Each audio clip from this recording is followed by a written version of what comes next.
Hello and welcome. This is Our Music Oddcast. My name is Kendra. I'm Olivia. I'm Lindsay. And today we're going to be talking about Billy Corgan and sex with shapeshifters. Gross. It sounds like a fucking album title or something. It kind of does. All right. William Patrick Corgan Jr. is lead singer, songwriter, guitarist for Smashing Pumpkins. He started the band with James Iha in 1998 in Illinois. Olivia's hairstyle guide. Yes, and I think he's pretty foxy, or at least he was. I haven't seen him recently, but 1988. yeah. You said 98. Oh, yeah, 1988. Thank you. Sorry. No, that's good. That's important. In Illinois, Billy was working at a record store, and they became friends there, which is funny because I think we've That's had a couple. how it usually, yeah. I don't remember ever really talking to anyone at a record store when I was younger. I don't know if you guys did. I was there a lot. I remember trying to awkwardly flirt with people and then just running away. But I still do that, so I guess nothing's really changed. I did that too. But. Anytime I went into, because I was always big on going to Wood and Nickel, which is one of our local record stores.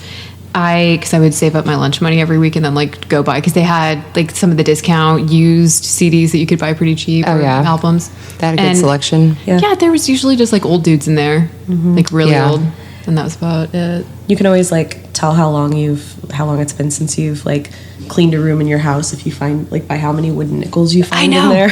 I have a bag of a ton. I keep wanting to take them in there and use them, but because they give you one whenever you buy an album, and then when you have 10, you get $5 off. Yeah, so, that's what it is. Which is pretty neat. All right, but after playing out a few shows, they met Darcy, and she actually was arguing with Billy Corgan outside of a show. Foreshadowing for It's gonna set the tone for what's to come for many years. Yes. So she joined the band, and then soon after, Jimmy Chamberlain. And they recorded Gish in 1991. Do you guys like that album? I do. Love Gish. Yes. I actually really like all of their albums, even the stuff that they've come out with recently. That I haven't listened to anything past Melancholy. There's some really good stuff. I really like Adore, and a lot of people do too. A lot of people think it sounds really, really dated. I guess with kind of the electronic stuff. Yeah, but I'm you know what? I like it. I was actually just listening to it today. No, somebody was giving me shit for that one time, and I was like, okay, well. That and your opinion, man. Yeah. I loved the song that they wrote for the Lost Highway soundtrack. I think it was just called I. That also was kind of the first step towards, the electronic sound that they That was had a pretty bitchin' soundtrack as far as soundtracks go. Oh my God, I loved that soundtrack. Yeah. It was so good. The movie was cool too, but I still listen to that Nine Inch Nails song. Perfect. Yeah. Right? It's so good. Yeah, I remember loving that whole album. Okay, so they recorded Gish in 1991, which was unfortunately overshadowed by Nirvana's Nevermind, which came out, and that got all the everything, the press, all the things. everything, all the people buying albums. So, while recording Gish, the band went through a pretty rough patch. Corgan hadn't really recorded in a studio setting before, a serious, so he got kind of manic and was trying to control a lot of what was going on. I think that would be easy to do when you're writing the songs and you know how you want it to sound. That's a normal story of I'm just thinking of everyone that I know, not everyone that I know that is the main songwriter in the bands. But most of them, and they have to have their hands in every aspect. It would be hard because it's kind of like your baby. You know what it should be, what it could be, and then when other people interfere, sometimes it even if it goes in a better direction, it has to be hard at first. Sometimes I don't know. I trust the producers and I trust my bandmates to have their say. I guess, which is good. More than that's how you don't break up. Right. Well, it's sometimes you got to have the dude that's working on the album be the person to be no, that sounds like shit, and you're oh, but if a bandmate would have told me that, it would have been a fight. So it's cool.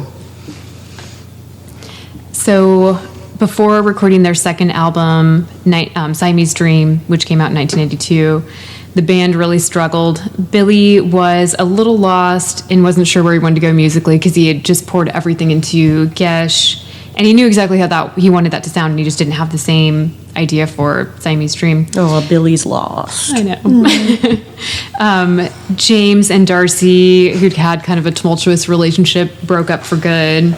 And Jimmy Chamberlain was really struggling with drug addiction at the time. But they got their shit together, because that's a great album. Did you say that was Siamese Dream? That's a great album. Oh, so good. Sold over 4 million copies in the U.S. alone. And after that, they headed Lollapalooza, which was, probably one of the biggest tours at the time. Mm-hmm. Yeah. And that's funny because I don't know if you guys remember hearing a lot of stories about Billy Corgan's many feuds with bands. He had kind of a rough go on the Lollapalooza tour, just like not getting along with I can definitely see that. Yeah. Do you remember that? Do you remember the Simpsons episode? Yes, Homerpalooza. Yeah. He seemed pretty likable there. Yeah, and I think all the band members did. Yeah, they did their voices. Yeah, which is really cool. Yeah. That's funny. I'm just thinking of Bob's Burgers now. When they have like that lady and they're like talking about like, yeah, she sings songs that are obviously about her vagina but not, and she's like, wait, how's that song go? That's not gonna bother me now. So I used to sing it all the time, and I was really good at it, but I can't think of what she says. I can't either. And he's like, oh God, you're right. So I'll think of it near the end. So Corgan wrote 56 songs for their next double album, which, became Melancholy and the Infinite Sadness.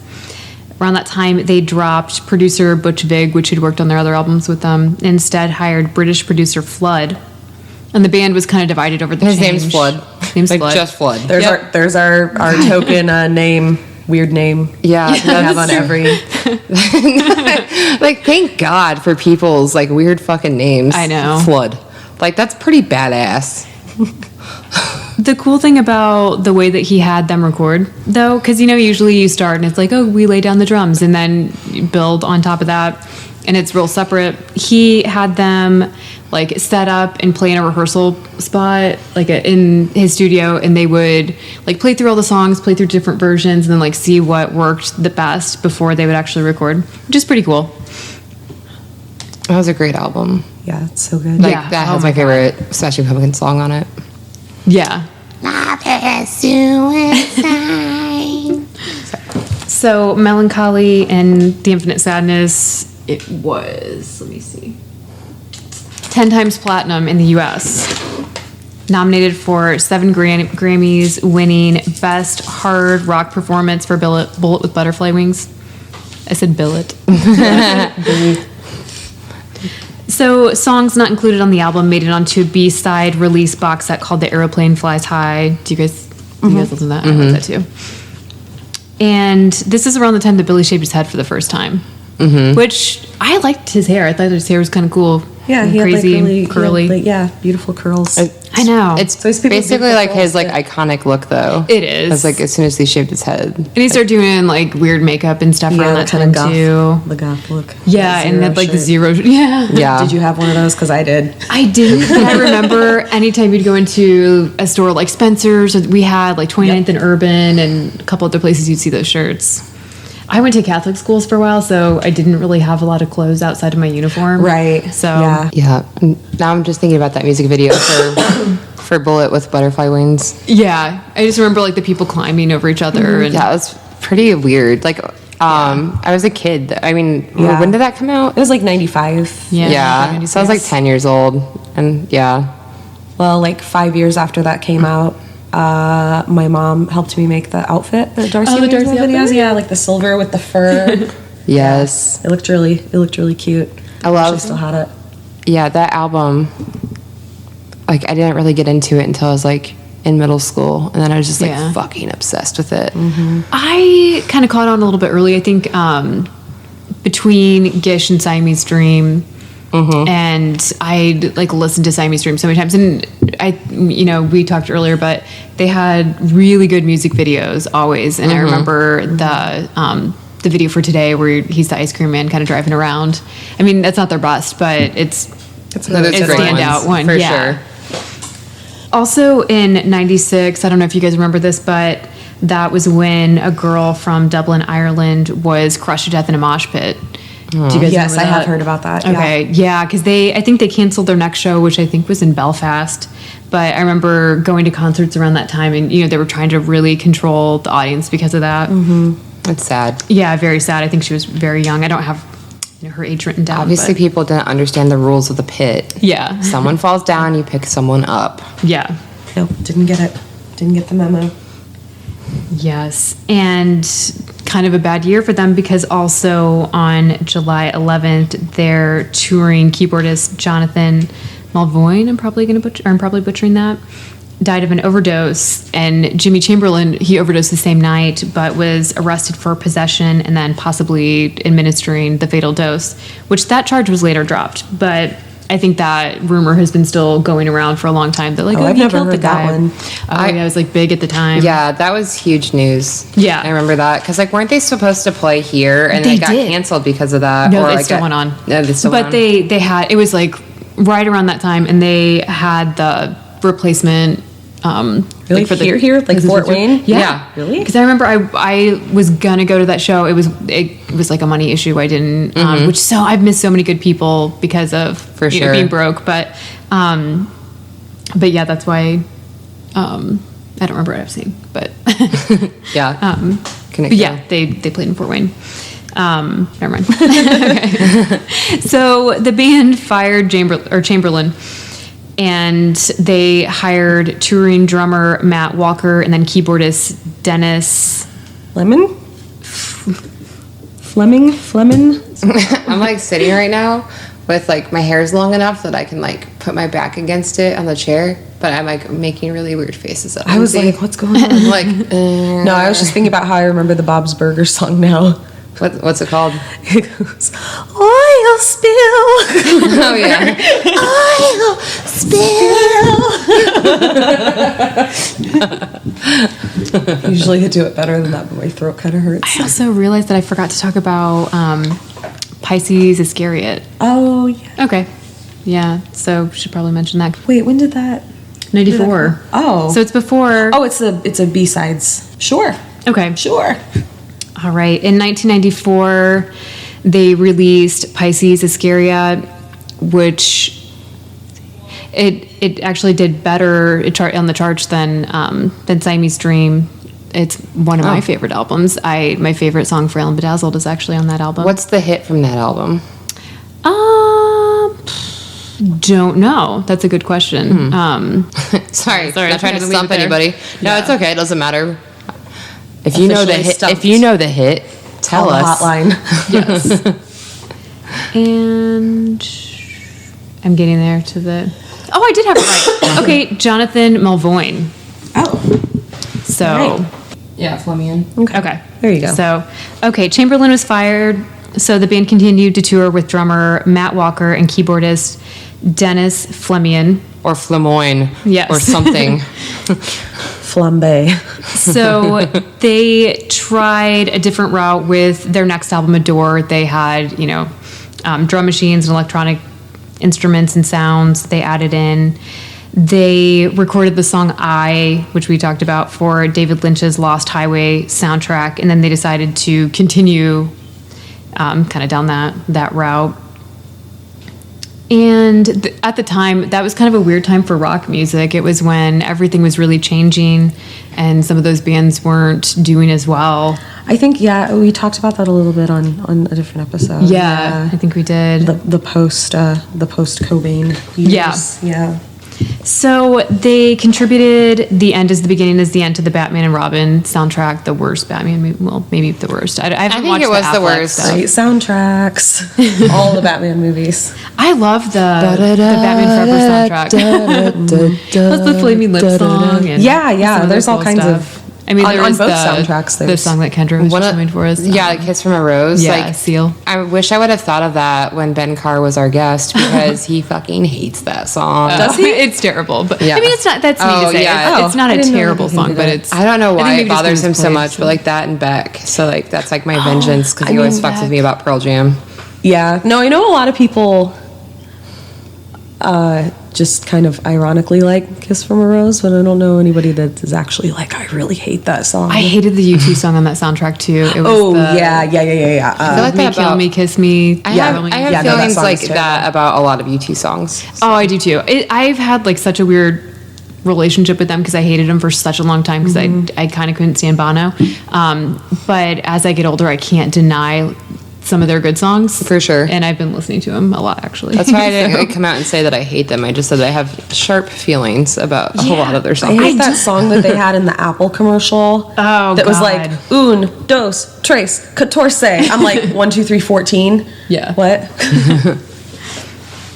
That, and I hated Bono's whole look forever with the glasses. I don't know why it bothered me so much, but it just did. Oh, no, I don't like the tinted glasses look either. A lot of people will kind of just adopt that look for a little while. Like a lot of people will just have like blue tinted glasses. The guys with like Paul from the Chemical Westerberg Brothers did that for a long time. Yeah. And I'm like, some people can pull that stuff off, and then some people can't. Yeah, no. But yeah, the guy from Chemical Brothers had the yellow glasses, and for some reason that didn't bother me at all. I think it just made sense. I think it's just because it's Bono. Yeah, probably. Yeah. And he called himself Bono, and yeah, it's like the producer Flood. It's like the one word names. Like Madonna can do it. Everybody else can fuck right off. I agree. Sorry. Oh, no, so many opinions. Kendra, you always get so angry. I'm like, I don't have a temper. I'm so laid back. I've been lying to myself for years, and I'm finally starting to like realize, like, no, the fuse is shorter than I thought. It's like a therapist session too. We're like uncovering things. Making discoveries about ourselves here. 3 years from now, we're gonna be totally different people. Yeah. But that song, "The End Is the Beginning Is the End," won a Grammy for Best Hard Rock Performance. I know. So before they were writing the songs for Adore, Corgan went through a divorce and his mother died. It's actually really sad. So they released... That's a rough year. I know. Poor guy. So they released Adore in 1998 and sold about 830,000 copies in the U.S. Did much better overseas, which makes sense because they actually have clubs and right. Yeah. It's gotten better in the U.S., but I don't think it's ever really been, especially in the Midwest. It's never really been a big thing. Yeah, not really thriving. Yeah, there was that rave place down by the train tracks. I remember that. Yeah. Wasn't it called like Tracks? I think so. Yeah, Tracks with an X. They used to have like raves at the Art Factory too. Oh yeah, yeah. So kind of cool, but they had a small tour. It was 17 dates where 100% of the ticket sales went to local charities, which is pretty cool. Nice. That's dope. Yeah, so they just kept the merch money. But in '99, they lost Darcy. I can't talk. They lost Darcy, but Jimmy Chamberlain came back. So that was kind of when everything started to fall apart. They hired Holes, Melissa Ofjamar. Yes, I love her. And I love Darcy. I love them both. I know I wasn't that upset about her replacing Darcy as I would have been if it was anybody else. Yeah, and then who did they get? Like, who do they have for this tour now? Or, like, not the most recent? Don't know. I don't know either. Yeah. So they released their next album, Machina, in 2000. And it kind of went back to their more traditional sound. And that was when they announced that they were no longer going to be a band. They were going to finish out the tour and finish part 2 of the album because they have Machina 2. And then, that was going to be it for them. They did have that for free for people to download if you purchase the first Machina album. It's pretty cool. They had a farewell concert at the Chicago club, the Metro, where they started playing. And they gave the people that attended the show an album titled Live at Cabaret Metro, and it was a show from 10/5/88, and it was 35 songs. Yeah, really cool. Around that time, too, Darcy was arrested for buying coke. Yeah. It was like 3 bags of coke. Rough time for Darcy. I know. Drugs are bad, okay. Doesn't she just like live on a ranch now? And just in Michigan. And she spent 6 days in jail because she wasn't taking care of her horses and they were wandering around. I don't know like what the charges were, but I did read that I didn't know that part. Yeah, she was in jail. So since then, they released. Oh, okay. Sorry. After that, that show where they released or they gave the album out to the people that attended the show. They had a compilation release called Rotten Apples, and a collection of B-sides called Judas O, a video collection of DVDs from Gish to Machina. Oh yeah, I have that. Unreleased I have material. that DVD. Mm-hmm. Okay, I don't. I need to watch that. Yeah, it had all the music videos, and then it had some live performances, and it also had this like short film that they Euphoria or Viewphoria. It was the couple, the junkies that live in like the bus station or whatever. Maybe that sounds familiar. So I feel like I did actually see that. But yeah, the DVD was called Viewphoria, and the film, or do I have that backwards? Okay, Viewphoria was the DVD, and the soundtrack for it was called Euphoria. Yes, and that was released in 2002. It was See what previously they did there. Euphoria. Yeah, it was previously a radio-only release from 1994. So interesting. Yeah, Corgan and Chamberlain briefly formed can't talk. Okay, Billy Corgan and Jimmy Chamberlain briefly formed the band Zwan with David Pajo, I'm probably butchering that last name, Matt Sweeney, and Paz. The lady from A Perfect Circle. Yeah. Yes. Yeah. And plays in the Pixies now. Yes. Mm-hmm. And they released the album Mary, Star of the Sea in 2003, but broke up the same year, unfortunately. Because I really like that band. I actually saw their show in Indianapolis, which is really cool. So what about, what was the other band? Was it Secret Windows? Something like that? Yes. It was something like Taylor Hanson. What? A guy from Cheap Trick. And somebody from like Fountains of Wayne. And Billy Corgan? And no, it was it James Iha? He was in A Perfect Circle. Yeah, I think he was. Was that? Yeah, because it wasn't Billy Corgan. Because it was like around the same time as Zwan was going on. Or was it Chamberlain? Because Chamberlain, I can't remember which one it was. No, I think it was James Iha. I think you're right. Yes, Tinted Windows. Tinted Windows. Yeah, and it was James Iha. Oh, Secret Windows is a movie. Edit sounds that like part a porn. Because I'm dumb. No, don't, because it sounds like a porn. Secret Windows. There's also the Rear Window.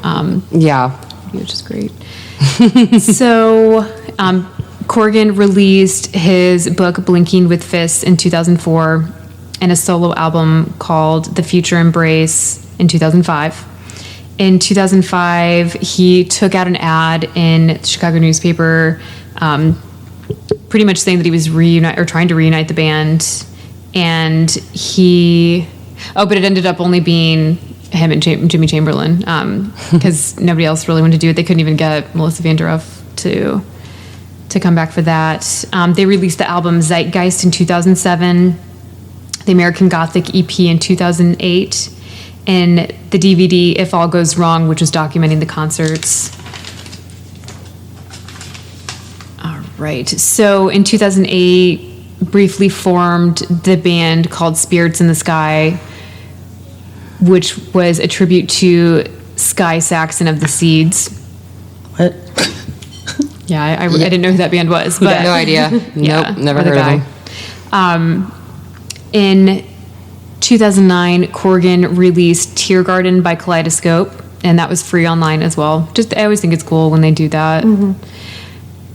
And then he released Oceana in 2012, and 2013, Oceana Live in New York, 2014's Monument to an Elegy, and then he toured with Marilyn Manson in 2015 for the End Times tour, and Chamberlain joined, and then eventually James Iha, Jimmy Chamberlain, and Billy Corgan performed together it was a show, and it was March of 2016. It was their first time together forever. Billy Corgan released a solo album called Ogallala. Ogallala. Yeah. When in all of this did he date Jessica Simpson? I don't know the date of that, but that was like... Was that 2014-ish? No, I think it was much earlier than that. Tequila, I think, around that time. Oh, really? Yeah, he dated her after Jessica Simpson. Yeah. That's so funny. Tequila went complete... Like, she was posting all this, like, white supremacist stuff on Twitter. And, like, she really went off the rails. I always thought she sucked anyway. I agree with that. A Shot of Love. Yeah, I never watched it. I didn't either. I don't really like a lot of shows like that, even though they're so awful that you kind of want to watch them. That's like Lindsay's like lifestyle. I was gonna say that's right up my alley. Like I love Flavor of Love and Rock of Love, but I don't know. I tried the tequila one and I was like, this is a little too much for me. Didn't a lady poop on the stairs on the Flavor of Love show? Yes, she did. So I remember seeing there was like something on VH1 that would show the recaps. VH1 like early 2000s is like the golden age of reality TV. Yeah, like the Surreal Life. Oh yeah.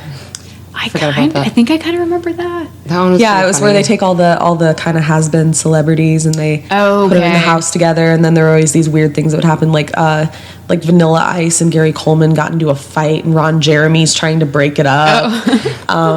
The guy that played Peter Brady on the Brady Bunch ended up marrying this lady that was on America's Next Top Model that was like 20 years younger than him because they fell in love on the show, and then they had their own show. Yeah. Also, sorry, you got me going on VH1 You're good, girl. You're good. So there was a Rock of Love spinoff called Megan Once a Millionaire. It was one of the finalists on Rock of Love, and VH1 only aired 3 episodes, I think, because in the middle of it, one of the contestants murdered his girlfriend and like chopped her up and put her in a suitcase. What the fuck? Holy shit. Yeah, so VH1 canceled the show. They took every trace of it off of their website. That's insane. Wow. Yeah. That's insane. This was like maybe 2009-ish, I think. So yeah. Wow. That's insane. I know. But yeah, in 2018, the Pumpkins minus Darcy released the album Shiny and Oh So Bright, Volume 1, and the LP No Past, No Future, No Sun. There's a couple articles that I definitely want to mention, but one talks about all the problems that Billy Corgan had with like other people from bands.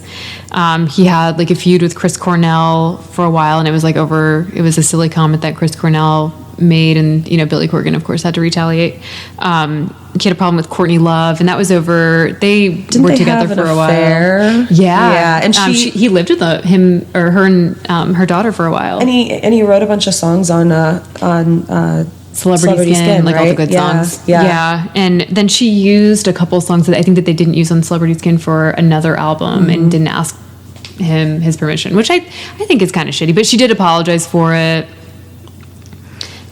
He has made some nasty comments about Radiohead. He and Kim Deal had a big problem on that Lollapalooza tour. Yeah, what the fuck did he say about Kim Deal? I couldn't find details about what they said, but then I think she mentioned, she wrote about him in one of her songs, talking about, I don't remember exactly what it said, but it was talking about kind of like his ego.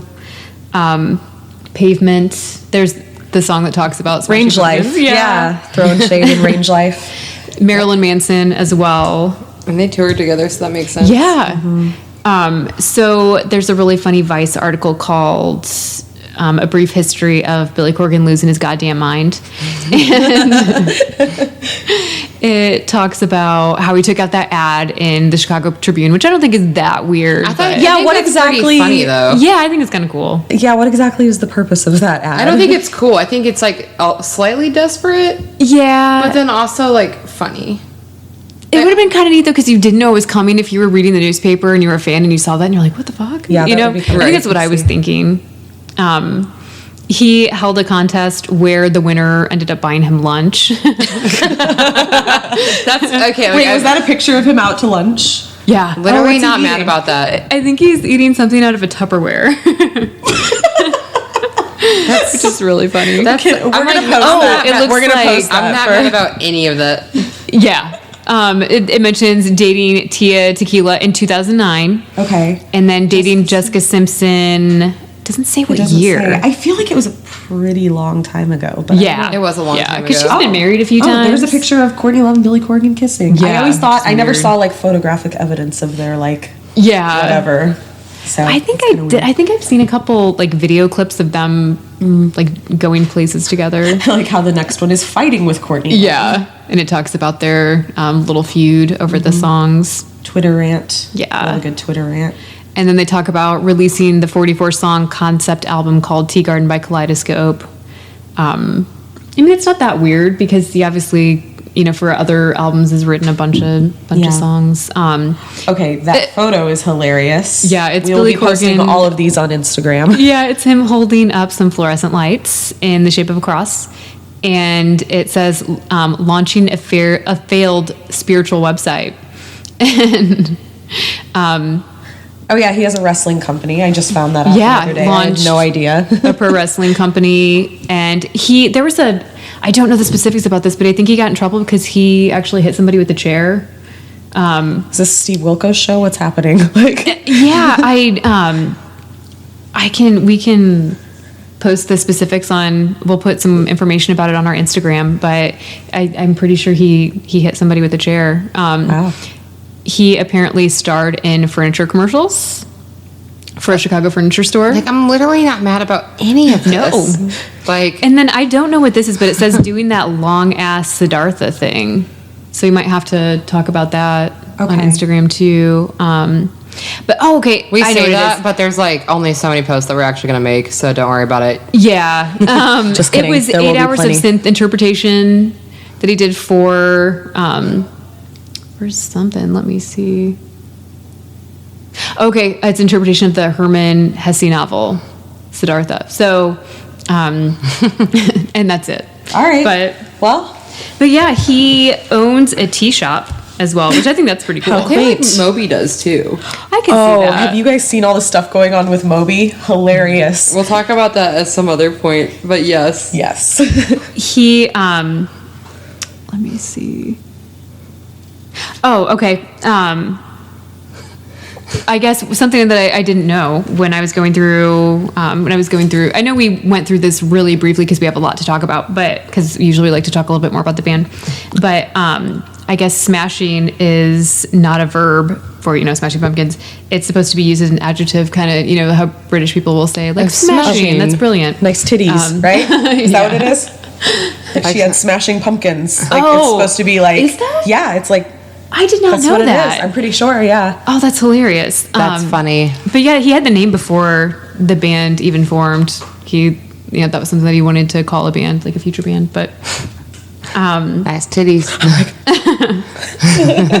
But I guess James and Darcy started a label for a while with a couple other people, and Jimmy Chamberlain was CEO of a tech company in 2011. Wow. All stuff that I didn't know. That's interesting. Yeah, but... So, the reason why we're talking about Billy Corgan today is the beautiful, beautiful moment that he went on the Howard Stern show and talked about his experience with Shapeshifters. And he was so vague about it. Yeah, he basically said that he had an experience with a person who was a shapeshifter, and that like he saw a transformation that he couldn't explain. So obviously there's so many questions. Like, are we talking reptilians? Are we talking about werewolves? Side note, my favorite book series has a motherfucking werewolf named Billy. So, just saying. Dresden Files, the nerd. It's really fun. I think there's just so many things, but like, so I've already gone down the wormhole of the lizard people. So I'm just gonna go with that because sneaky shapeshifters. Yeah, there just was not a lot of detail on the Billy Corgan thing. Apparently, and Stern is like dying. He's like, William Patrick, tell us. He said that he's gonna release a book where he goes into detail, and I really hope that happens. Like, please, Billy Corgan. We all want to read this book. I'm dying to know. I'm dying to know. But for people that have no idea what the hell I'm talking about, lizard people. I mean, this is like my favorite conspiracy theory. Like, out of all of them, like, I have spent hours of my life obsessing over this conspiracy theory. Like, not like buying into it, but it's just so fun. I love it. So this guy named David Icke created this conspiracy where he is convinced that there is an alien race from the fourth dimension. And I have all the information on it. I know all the specifics, but like, does it actually fucking matter? I don't think so. Like, let's just keep it real.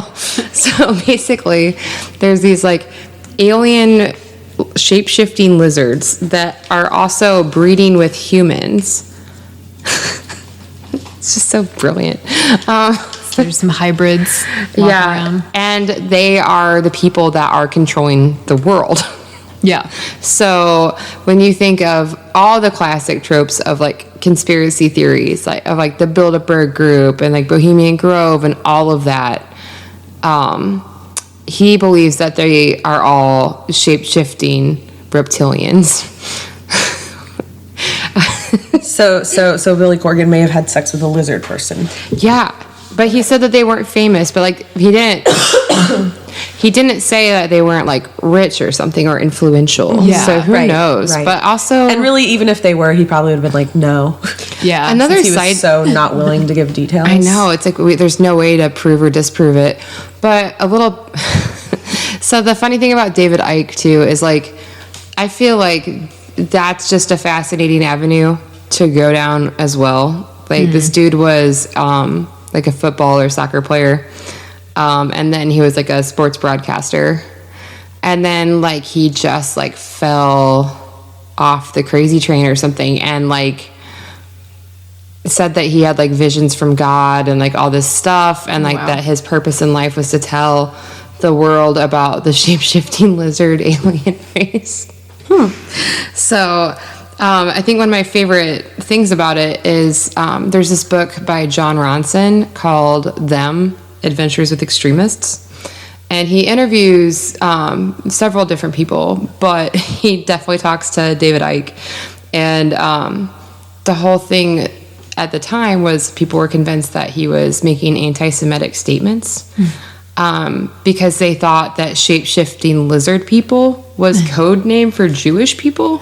But in his statement, he was like thoroughly explaining, like, no, absolutely not. Like, I don't have a problem with humans.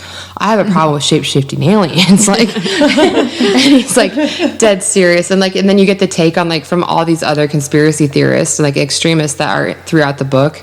And they're all like, fucking David Icke, man, like totally behind what he has to say. And then he brings fucking lizard people into it. Like, just stop talking about the lizards, man. Like, it's so awesome. Yeah. So then there's like so many other celebrities and musicians that people are claiming are shape-shifting lizards, or reptoids or reptilian, like whatever you want to call it. Like those are the names that they go by. Madonna was one. There are several pictures of her with like the literally like what people are freaking out about is the red glare that happens to people's eyes when they take Is that photos. what happened in the Britney Spears or what was happening in the Britney Spears video? That was video? definitely, some sort of CG, but they have her like side blinking like a lizard. Oh yeah, which is really funny. A lot of people think Hillary Clinton is one too. Yeah, Tom Cruise. He said that like David Icke thinks that the Queen of England is. Oh, all of the royals. Yeah, and actually, Britney Spears and Prince William, they had this little fling for a while, but it was all like online. And she said that he appeared to be they were flirting on AOL Instant Messenger or something. Yeah, and they would would video chat. And stuff, and she said that during moments of heightened arousal, he changed into a lizard person, that his skin was the color of gray, dirty dishwater. He had black eyes and white teeth and scales all over his body. Which is funny to picture Prince William in, moments of heightened arousal in the first place. But I guess all the royal family is, they're lizard people. Britney Spears is also being accused of being a lizard person. So why, if they're this, really smart race of lizard aliens, explain K-Fed and that whole period of her life where she sort of like flipped her shit. Not the only time, but for Britney My favorite thing about Britney Spears and K-Fed was like after they got divorced and he like was like, yeah, fuck it, I'll take the money, and did that commercial for Super Bowl where he's like, I've got so much money, blah blah blah. He did get so much money from her though, it's fucking ridiculous. Oh yeah, he doesn't have to do anything. I know, but he did the commercial where it was like when they had the whole like life comes at you fast, so he's like making this music video and like all this like dumb stuff, and then it just like goes to him like flipping burgers. Yeah, like, come on Kevin, hurry up, and he just like looks at the camera. I was like, oh, that's my favorite. Yeah, why haven't the lizard people killed him? I don't know. Good question. Wasn't he on Celebrity Rehab? Ooh, I'm not as familiar with that one. I think he was. I feel like he would probably whore himself out for anything that he could. Yeah. That's funny. Yeah. I mean, I wouldn't be surprised. But. I'm not positive if he was or not, but definitely interesting. There's so many things about Madonna being a lizard person too, which makes me really happy. I love Madonna. Like, I freaking love her, but like... I can kind of see Madonna being a lizard person. I can't really say why. People are also thinking that Justin Bieber is a lizard person. I don't think he is. I think that might Madonna just be like some people like having... But I feel like all the musicians that are mostly named are women. Yeah, Katy Perry too. And didn't you say Taylor Swift? Oh yeah, I just read this entire article about all the reasons why Taylor Swift is a lizard person. And it's like she's tall, like that's one of the things. Like, let me find a list of descriptors. Yeah, please. Oh yeah, it's for like the Alpha Draconian. Is that because that's what they call like one of the groups of the lizard people, the Alpha Draconian, I guess. Huh. Let's see. Oh, another funny thing about lizard people is people have thought that maybe David Icke got the lizard person like idea from King Crimson from the album Lizard.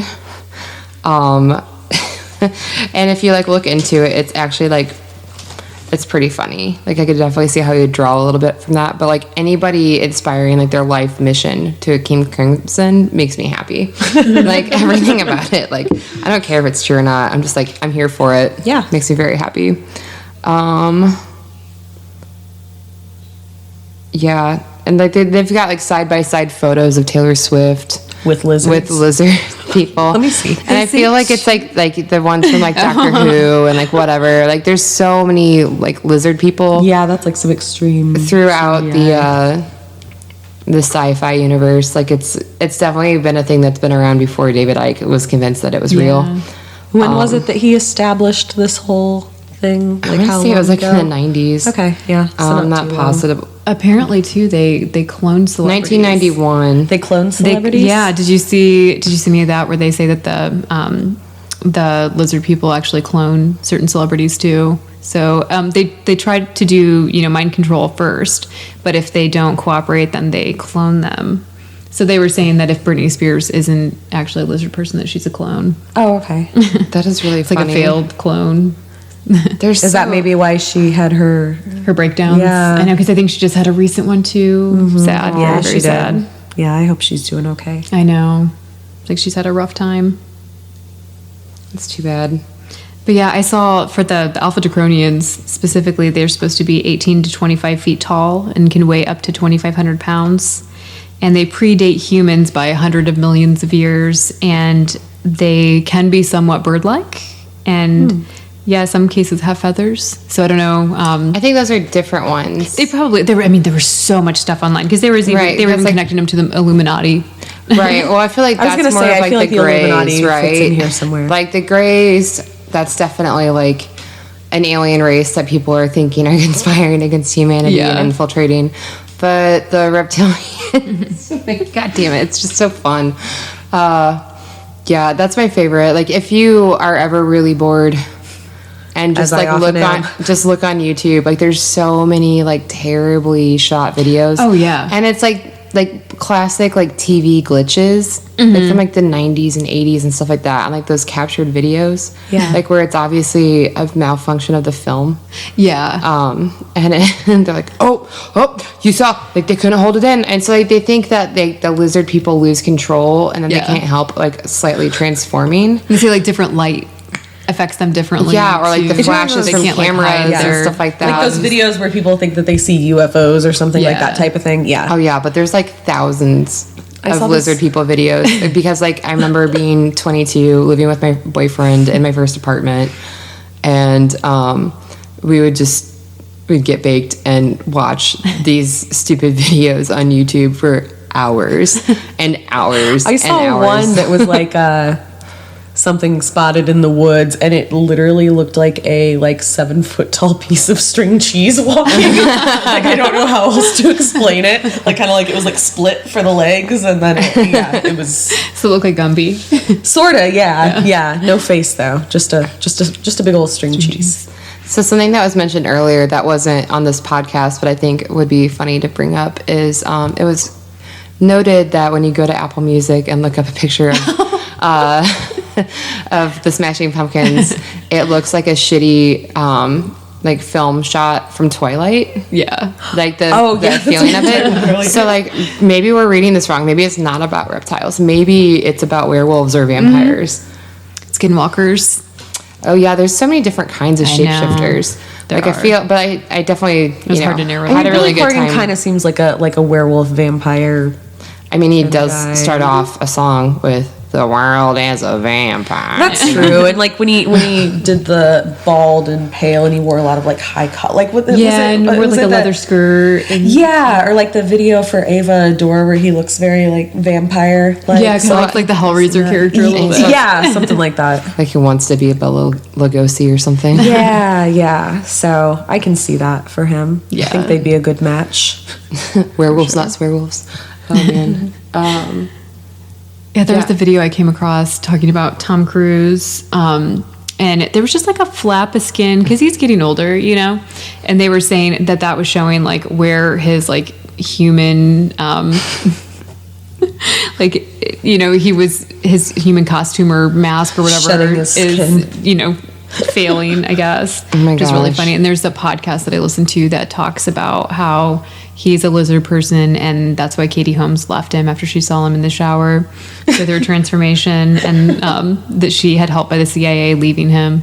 Which is really funny. And the whole Church of Scientology is all lizard people. Yes. Yeah. So funny. Yeah. I just, man, like, I can never tell if people, like, because, like, sometimes I'll be like, fuck yeah, I'm into it. And I'm totally just being ironic or kidding or whatever. And I'll just, like, go along with things for a while, like, but not actually, like, believe them. Mm-hmm. Yeah. Because it's just all in good fun.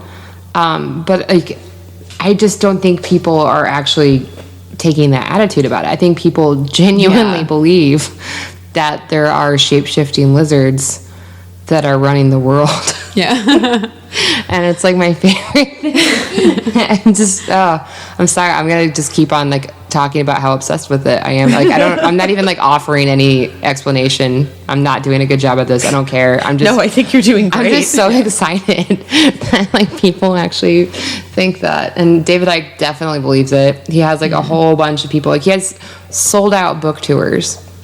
And like the thing from the book that I had read by John Ronson, like it was him trying to get into Canada because he's like tied to like all the anti-Semitic statements or whatever. Yeah. The Anti-Defamation League and stuff like that were like put him on the like the list. So he was trying to get into Canada, and he was like kind of held up by it because like all these like weirdo like white power like assholes come out to his stuff sometimes. And he's like, no, I don't, like, I'm not affiliated with them. I don't want that. And he, like, had to explain to the security people, like, to let him into Canada. all about shape-shifting lizard aliens, and like that he like had to like basically like, I am absolutely insane, but really went into it like with them. I'd be like, no, I'm absolutely talking about aliens. Like I'm totally cool with people. Like humans are fine, but like aliens, like I'm here for the human race. Like if you're a human, doesn't matter what race, what religion, whatever. He's like, but if you're a shape-shifting lizard person.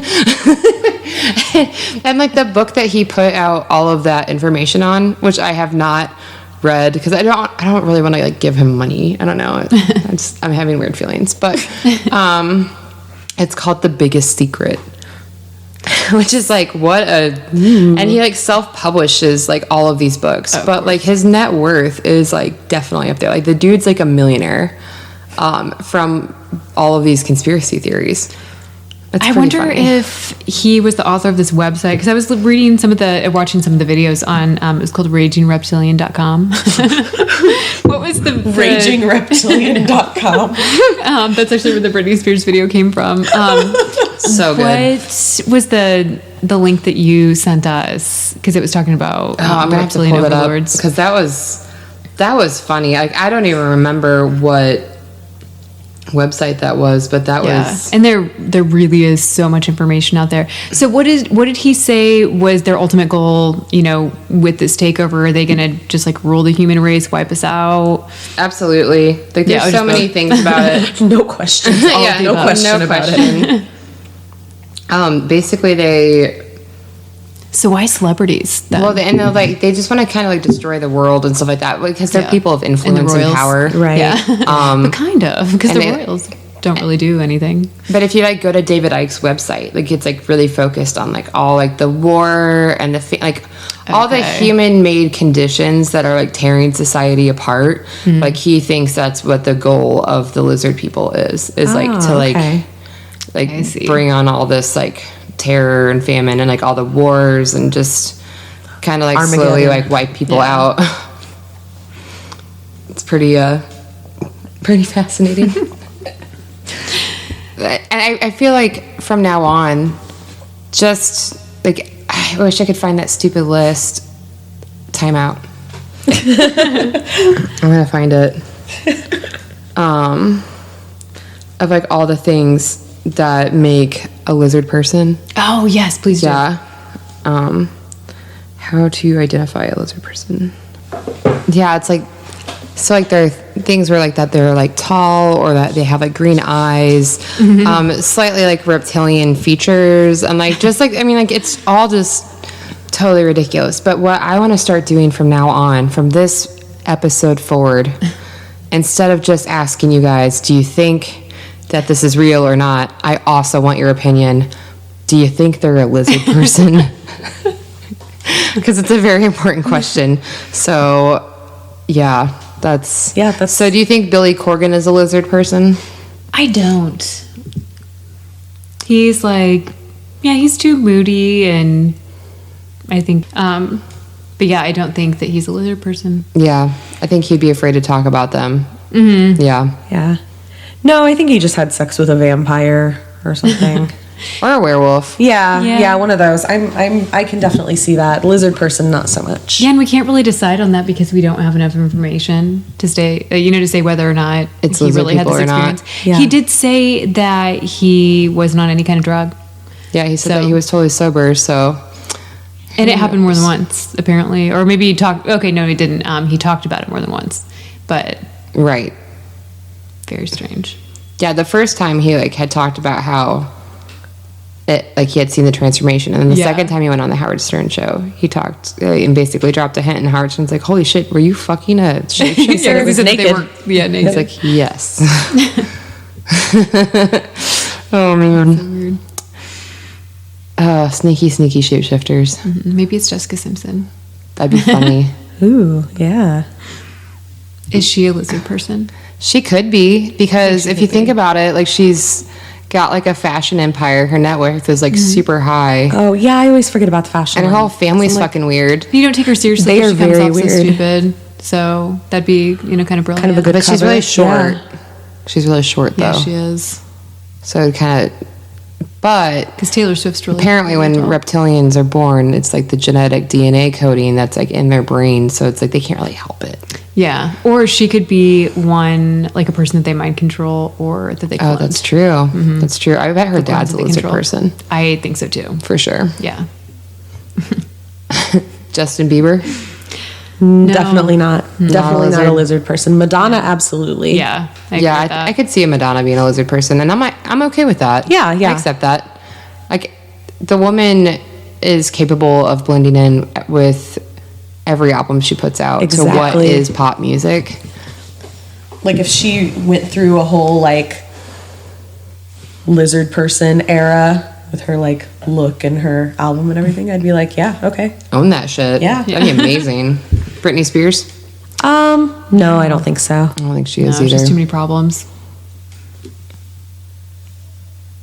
Unless she's, like, working under Madonna. Katy Perry? Person. Nah. Yeah. Katy Perry is John Benet Ramsey. Oh, that's yeah, right. that's a whole conspiracy theory, right? With like literally nothing to back it up, but like look at them next to each other on these photos. But that's also like small child. That's also definitely one of my favorite conspiracy theories. Though. It's a good one.